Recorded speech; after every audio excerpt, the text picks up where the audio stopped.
शेतकरी बंधूंनो नमस्कार. नमस्कार. आज आपण आपल्या या महमदपूर गावामध्ये आलेलो आहोत आणि आमचे प्रगतशील शेतकरी यांच्या शेतामध्ये सोयाबीनच्या पिकामध्ये आम्हाला हुमणी अळीचा प्रादुर्भाव झालेला दिसत आहे.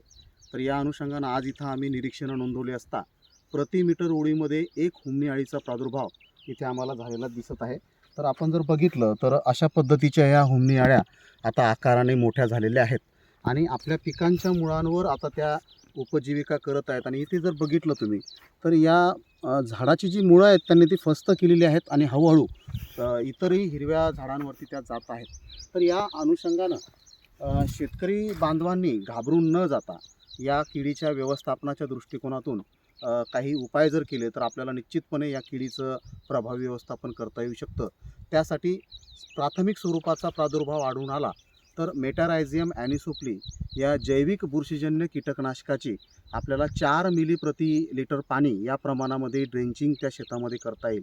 जर ड्रेंचिंग शक्य वाटत नसेल, कारण सोयाबीनसारख्या पिकामध्ये आपल्याला ड्रेंचिंग तेवढं शक्य वाटत नाही, त्यामुळं मेटारायझियम ॲनिसोप्ली या जैविक बुरशीजन्य कीटकनाशकाची 1 किलो प्रति 100 किलो शेणखतामध्ये मिसळून अशी हेक्टरी जर आपण ते शेतामध्ये आपल्या फेकलं किंवा मुळाजवळ जर त्या पिकाच्या टाकलं आणि एक ओलिताची जर व्यवस्था केली तर आपल्याला या हुमणी अळीचं जैविक पद्धतीनं सुद्धा व्यवस्थापन करता येऊ शकतं.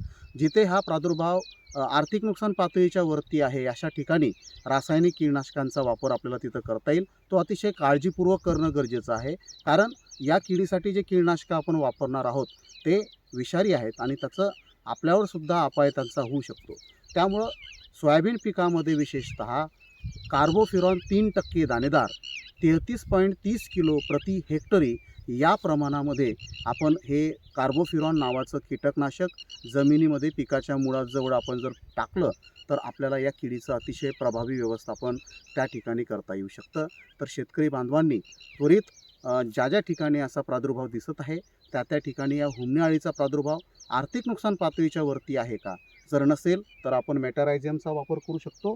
आणि जर तो प्रादुर्भाव आर्थिक नुकसान पातळीच्या वरती असेल तर मग शेवटचा पर्याय म्हणून आपण रासायनिक कीटकनाशकांचा वापर तिथं करावा. सर, आपल्याकडे हुमणी आली